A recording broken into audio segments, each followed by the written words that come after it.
Welcome to నా news.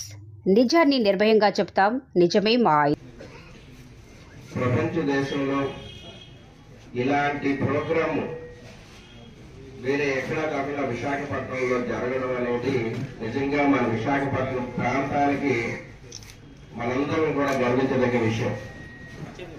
అయితే మీ అందరికీ ఒక ఐడియా కోసం తెలిసే ఉంటుంది. దీంట్లో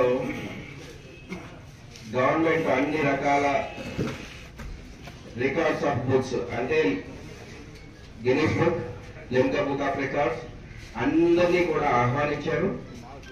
దానికి తగ్గట్టుగా ఏర్పాట్లు చేయడం జరుగుతుంది. మరి మొన్న సాయిపల్లిలో మనకి సుమారు గంటేడ ఎస్కోడ మండలం కలిపి 7,000 మంది పైన భాగస్వామ్యం అయ్యాం. చాలా పెద్ద యోగా కార్యక్రమం చేయగలిగాం. చాలా సంతోషం అనిపించింది. ముఖ్యంగా మహిళలు ఎక్కువ మంది ఇక్కడికి రావడం కూడా జరిగింది.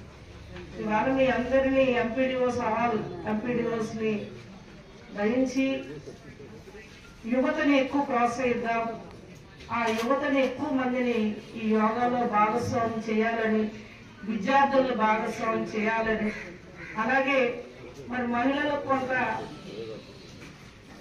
వెసులుబాటు ఇస్తూ యోగా చేసే యువతని మహిళల్లో కూడా ప్రోత్సహించాలని.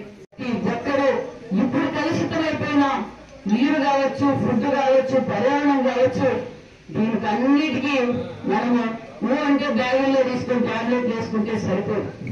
ఫస్ట్ మనం యోగా చేస్తే, మనం చేసే అలవాటు నేర్చుకుంటే ఖచ్చితంగా మనం హాస్పిటల్కి పోయే అవసరం రాదని కూడా ఈ సభాముఖంలో మీకు అందరికీ తెలియజేస్తున్నాం. కాబట్టి ఒక పక్క యోగాంధ్రాన్ని మనం సక్సెస్ చేయాలి, అదే విధంగా మనం యోగా చేస్తే మన పిల్లలు కూడా యోగా చేస్తారు.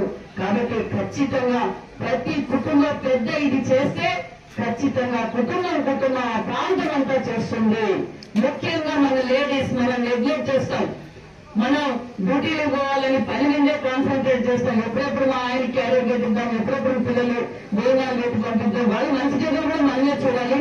మనం కూడా ఆరోగ్యాన్ని కాపాడుకోవాలంటే ఖచ్చితంగా మనం యోగా చేయాలి.